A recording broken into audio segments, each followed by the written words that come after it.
Bonjour et bienvenue dans cette nouvelle vidéo du cabinet ACIS pour vous apprendre comment naviguer dans l'interface de la plateforme Pennylane.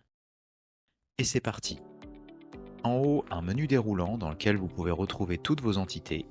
Je vais sélectionner celle que je souhaite et sur la droite, je peux télécharger un extrait RCS ou bien un avis sirène.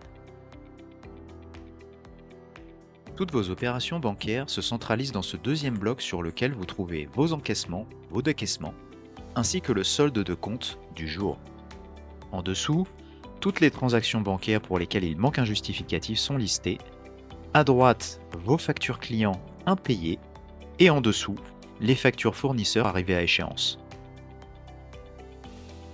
Ici, vous pouvez rejoindre l'ensemble de vos transactions et les visualiser et voir celles qui sont justifiées, celles pour lesquelles il manque un justificatif et celles pour lesquelles le comptable vous a fait une demande. Nous y reviendrons un peu plus tard. Pour les factures fournisseurs, vous pouvez, comme nous l'avons vu dans la première vidéo, visualiser l'ensemble des factures qui ont été importées par le mécanisme de dépose. Pour vos factures de vente, rendez-vous dans Vente, Factures clients pour découvrir un listing de l'ensemble de vos factures. Vous y trouverez celles qui ne sont pas échues, celles qui sont en retard et les autres payées. Vous avez aussi celles qui ont été envoyées ou non aux clients et vous pouvez filtrer par catégorie, là notamment celles qui ne sont pas échues. Vous voyez ici pour vos relances les factures qui ont été oubliées en paiement et, bien sûr, la totalité des factures payées de l'année, ainsi que celles qui ont été annulées par avoir. Depuis le listing des factures, d'un simple clic, vous pouvez accéder et visualiser vos factures. Vous pouvez également les renvoyer ou créer un avoir pour votre client. Je vous expliquerai comment faire dans une prochaine vidéo. De retour à l'accueil, vous avez également accès à une boîte de réception dans laquelle vous recevez des messages de votre expert comptable. Vous avez notamment des documents qui manquent ou des questions. Par exemple ici, on vous réclame le tableau d'amortissement d'emprunt. Dans ce cas-là, j'ai plus qu'à aller le chercher en cliquant sur le bouton « Ouvrir », la notification disparaît.